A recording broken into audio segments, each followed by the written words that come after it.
देखिए इस क्लास में हम नेक्स्ट पेपर का सॉल्यूशन करते हैं। ये आपका 3 दिसंबर की 4th शिफ्ट का पेपर है।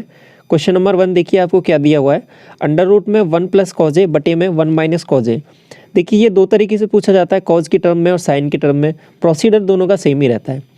अब यहाँ पे बटे में माइनस की टर्म है ना, तो इसको प्लस से मल्टीप्लाई कर देते हैं ऊपर नीचे। 1 प्लस कॉज ए से ऊपर नीचे मल्टीप्लाई किया, ठीक है। तो अब देखो नीचे तो क्या बन जाएगा आपके पास 1 प्लस ए प्लस बी ए माइनस बी करके बन जाएगा, तो 1 माइनस कॉज स्क्वायर ए ये बन जाएगा पर्टिकुलर टर्म नीचे। और ऊपर क्या हो जाएगा 1 प्लस कॉज ए का होल स्क्वायर। बात समझ में आई। तो अब देखिए क्या करते हैं, ऊपर से तो अंडर रूट हट जाएगा तो सीधा 1 प्लस कॉज ए बन जाएगा। और नीचे इसको गौर से देखोगे तो ये क्या है, साइन स्क्वायर ए बन गया है। साइन स्क्वायर ए और अंडर रूट हटाऊंगा तो आपके पास साइन ए बन जाएगा। यहाँ से सीधा अलग अलग ब्रेक कर दो, 1 अपॉन साइन ए क्या हो जाता है कोसेक ए, और कॉज बटे साइन क्या हो जाएगा कॉट ए। तो ये आपका पर्टिकुलर आंसर हो जाएगा। साइन की टर्म में हो ये तब भी प्रोसीडर आपका सेम रहेगा। नीचे जो साइन है उसके अपोजिट से इसको मल्टीप्लाई करके सॉल्व कर लेते हैं। ये देखो क्वेश्चन नंबर 2, ए बी से एक ट्राइंगल है जिसमें मीडियन बी ई है, वो इंटरसेक्ट करता है ए सी को ई पॉइंट पर। तो देखो यहाँ पे बना लेते हैं, ये ए है, ये बी और ये सी। ये मीडियन है आपके पास ए सी पर, इसको ई पॉइंट पर टच करता है, ठीक है।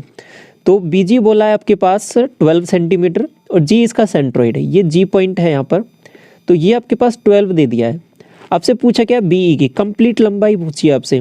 तो हम जानते हैं इसको, ये जो सेंट्रोइड है ना इसका, ये आपके पास केंद्रक 2:1 में इसको डिवाइड करता है। तो आपके पास 12 है, वो कितने यूनिट की वैल्यू है 2 यूनिट की।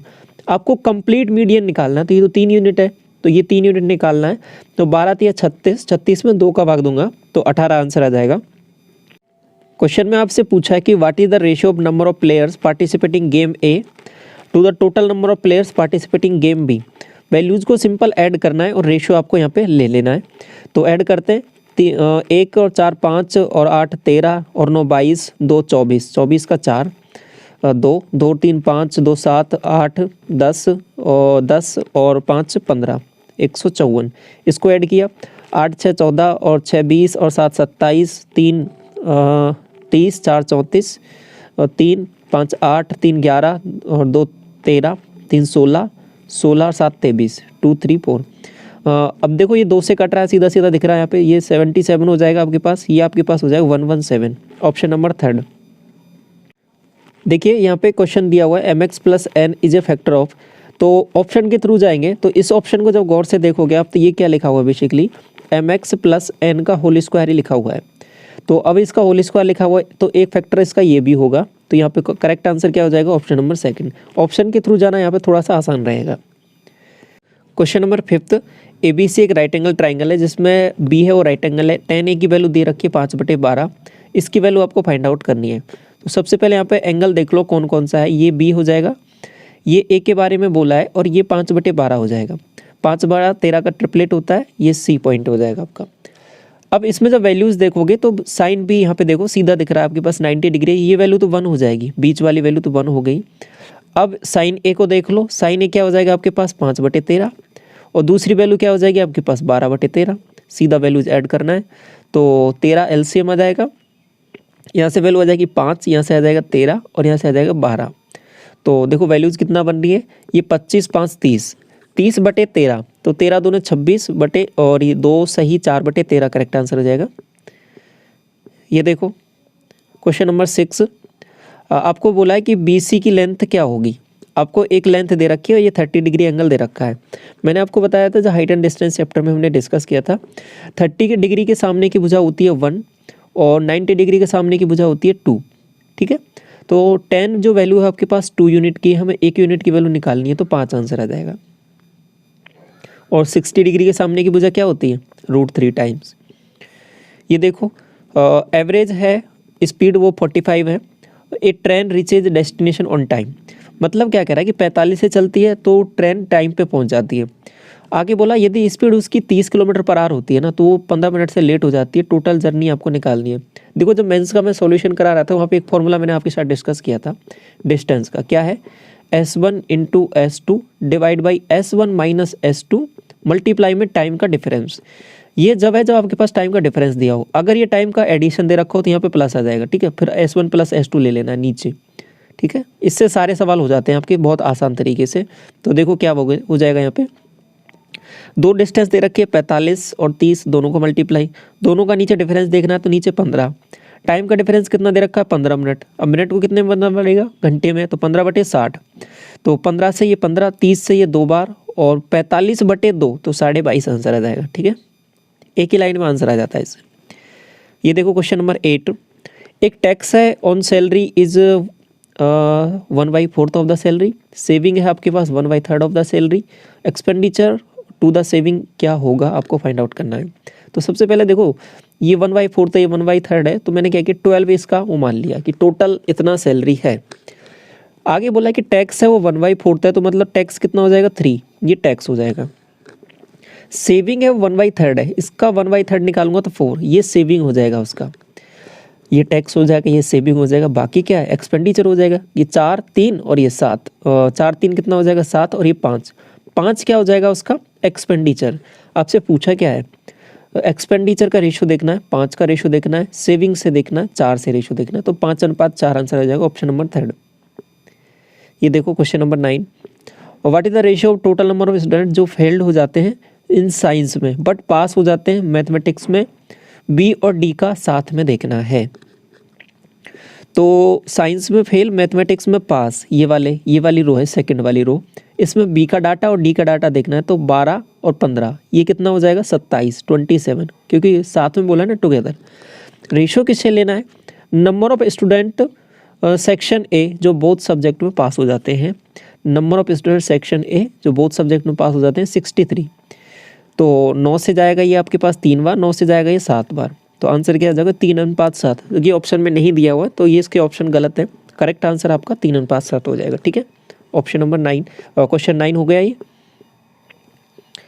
ये देखें अगला क्वेश्चन नंबर 10, आपसे बोला है कि एक 1200 मीटर की रेस है, बाइक ए है जो बी को 100 मीटर से हरा देता है, ठीक है, और बाइक बी है वो सी को 100 मीटर से आपके पास हरा देता है 600 मीटर की रेस में। तो चीज़ें किस हिसाब से चल रही है, देखो रेस का चैप्टर मैंने डिस्कस किया तो वहाँ पे सभी टाइप के सवाल डिस्कस कर लिए थे। तो ये 1200 है, इसमें ये 100 मीटर से हरा देता तो ये 1100 ही चलता है, बात समझ में आ गई। अब जो अगली रेस हुई है बी और सी के बेस में 600 की हुई है, तो ये 600 की रेस है, तो इसने इसको हराया है, कितने से हराया है 100 से, तो इसने 500 ही चला है, बात तो समझ में आ गई। अब इसको सिंप्लीफाई कर लेते हैं, इधर 1100 आ जाएगा, रेशियो वाले मेथड से ये 600 आ जाएगा। अब देखो लास्ट में क्या मामला है, ए और सी के बीच का मामला है, तो ये ए को पकड़ो और ये सी को पकड़ो, बस बी से कोई मतलब नहीं है। 2 जीरो से ये 2 जीरो गायब, ये 2 जीरो से आपके पास ये 2 जीरो गायब, 12 से इसको मल्टीप्लाई किया 12 6 72 और 11 से इसको मल्टीप्लाई किया 11 5 55। ठीक है, यहाँ तक सवाल पे चलते हैं। आगे बोला है कि if A beat bike C by 30 second in a race of 720। देखो 72 की जब रेस हो तो ये 75 ही कवर कर पाता है, अगर मैं इसको 10 से मल्टीप्लाई कर दूँ तो ये 720 की रेस होगी, ये 550 कवर किया है इसने, बात समझ में आ गई। अब देखो इसने 720 की रेस थी तो 720 इसने कवर कर लिया, लेकिन ये सी है ना कंपैरेटिवली 550 ही चल पाया था। सवाल में बोला है कि ए ने इसको सी को बीट किया है कितने से 30 सेकंड में, तो बात समझनी है। अब यहाँ पे थोड़ा सा अब इंटरेस्टिंग सवाल बन जाता है, इसको थोड़ा सा समझो लैंग्वेज को।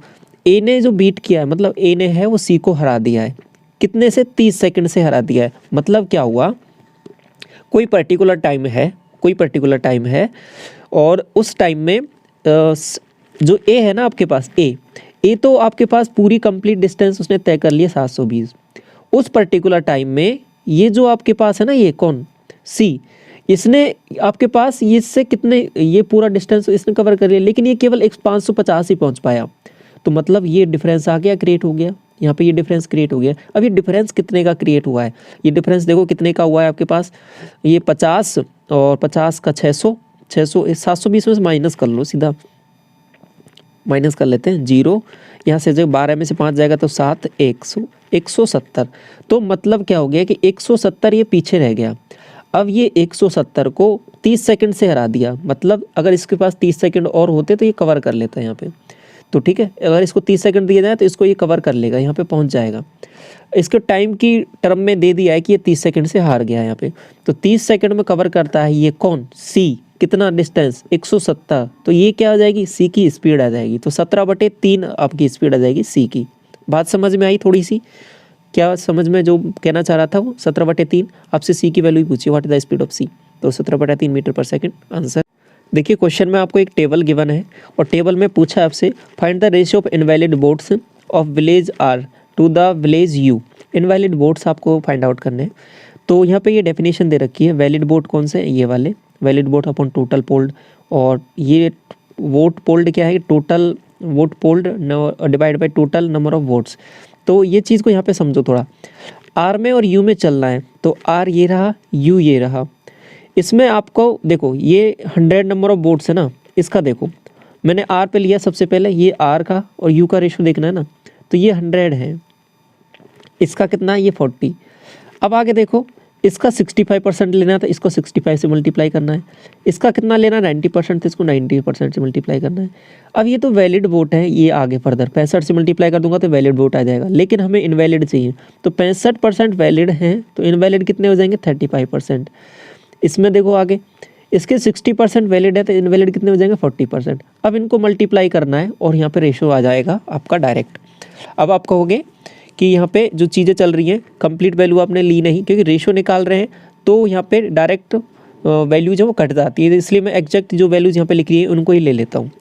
तो देखो 2 0 से तो ये आपका ये 2 0 चला जाएगा पूरा पूरा।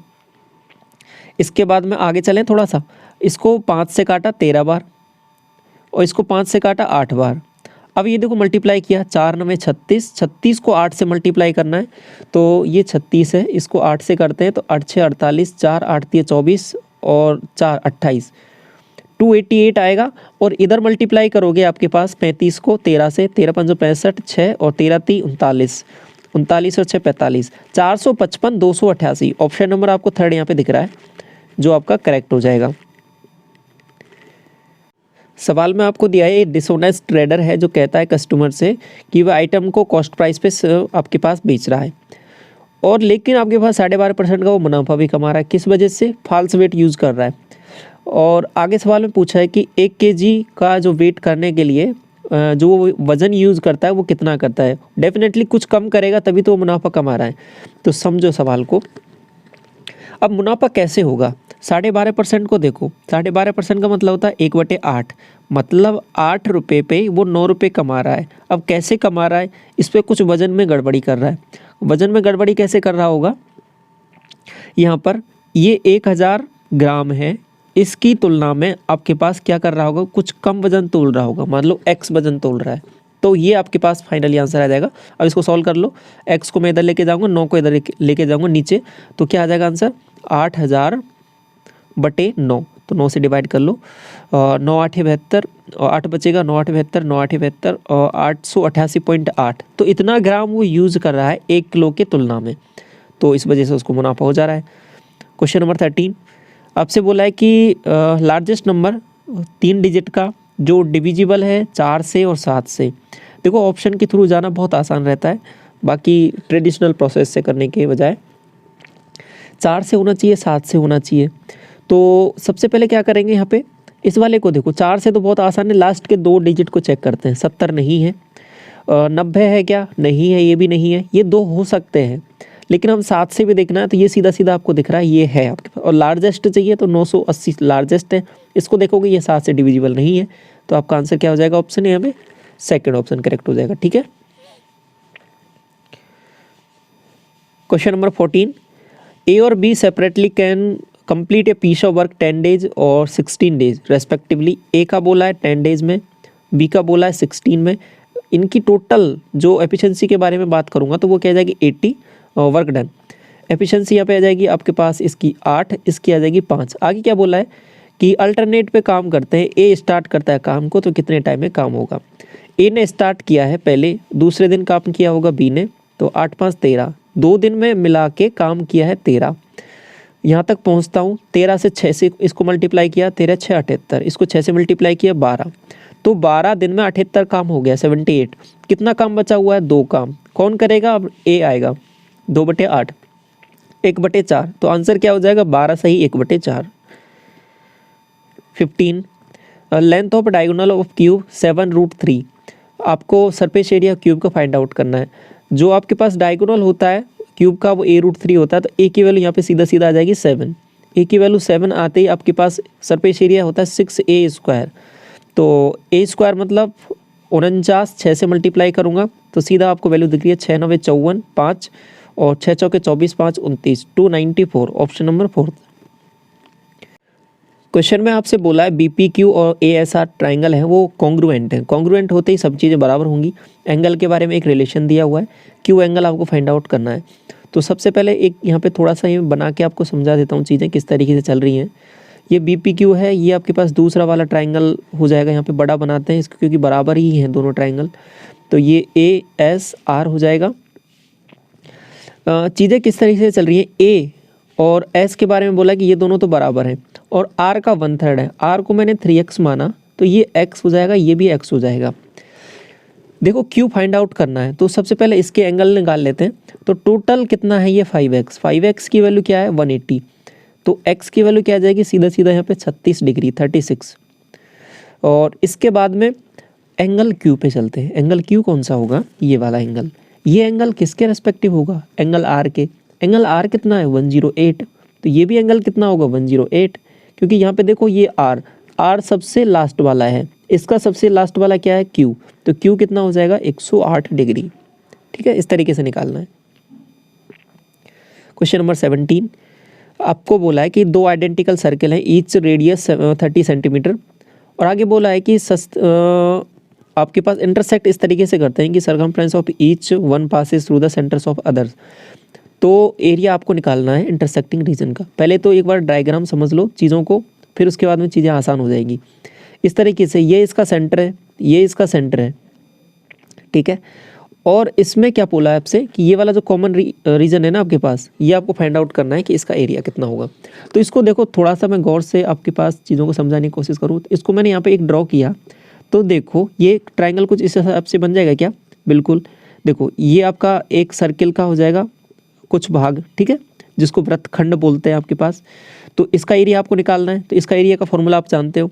ऐसे एक दूसरे सर्किल का हो जाएगा ये वाला पार्ट, तो दो का निकाल के जोड़ देना। अब दोनों सर्किल ही आइडेंटिकल हैं, तो एक का निकाल लो, उसका जस्ट डबल कर देंगे, तो समझ में आ गया।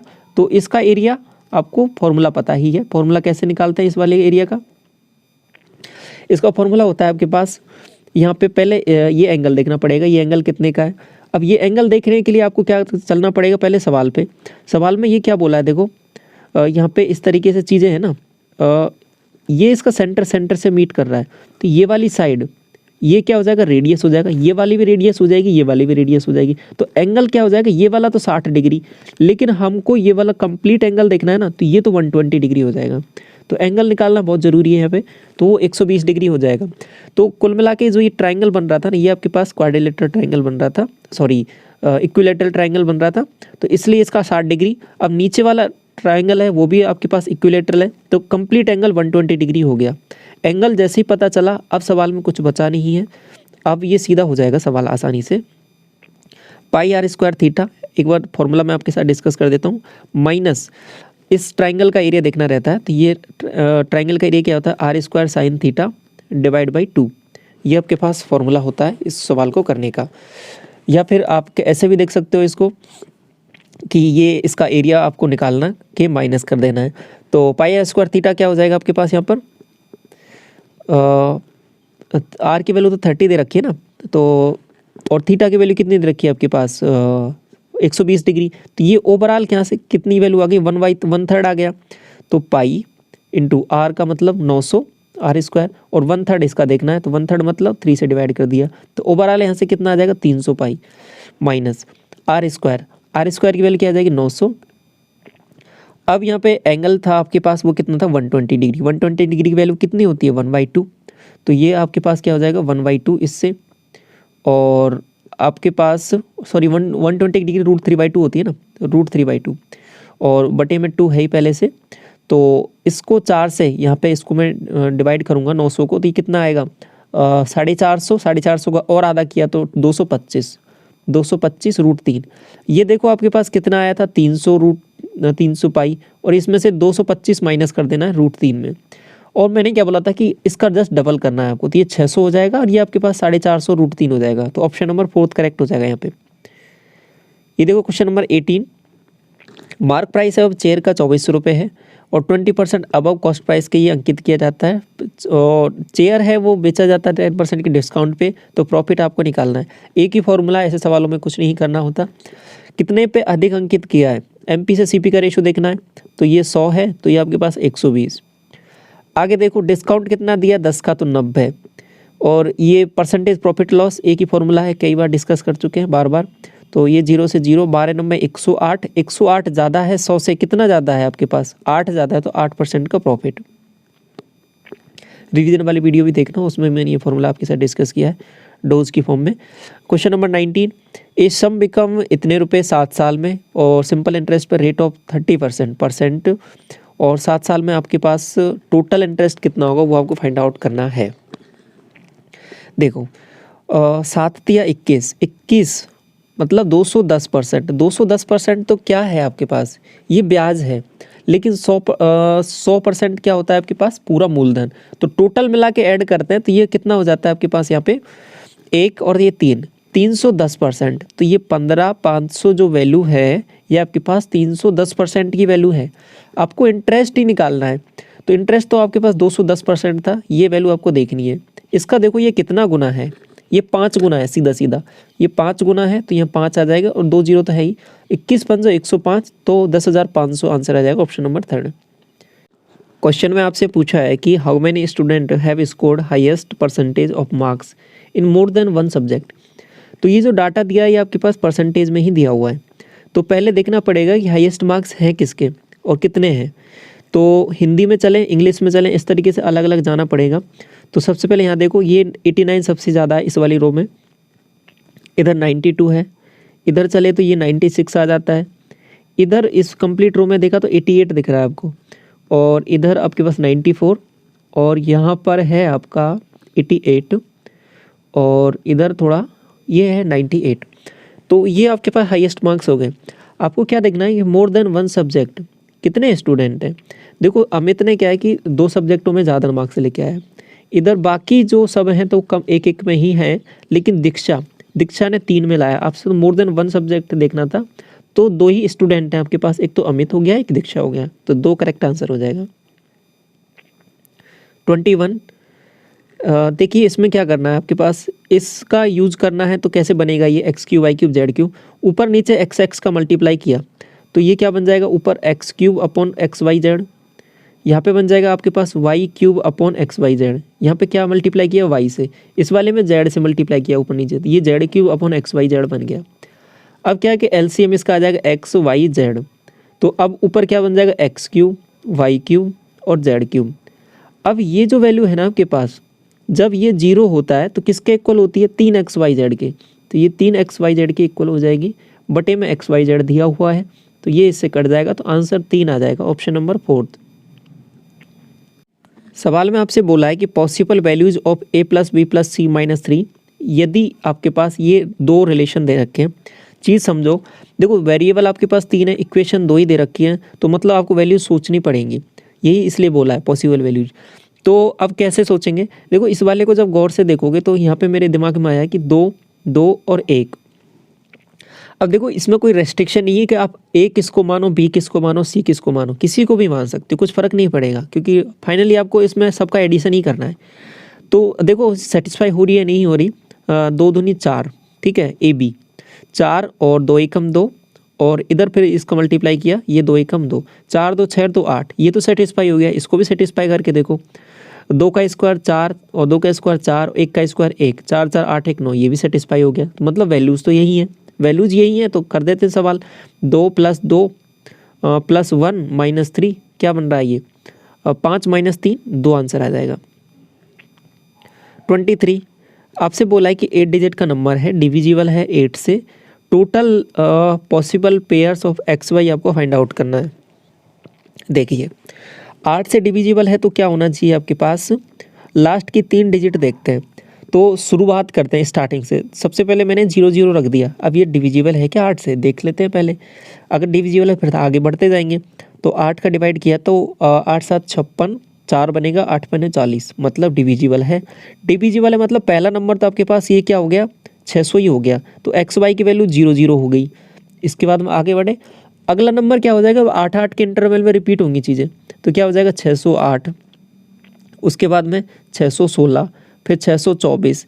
अब देखो इस तरीके से मैं चलता जाऊंगा 680 तक पहुंचूंगा, तो 10 नंबर तो वो हो गए आपके पास, ठीक है।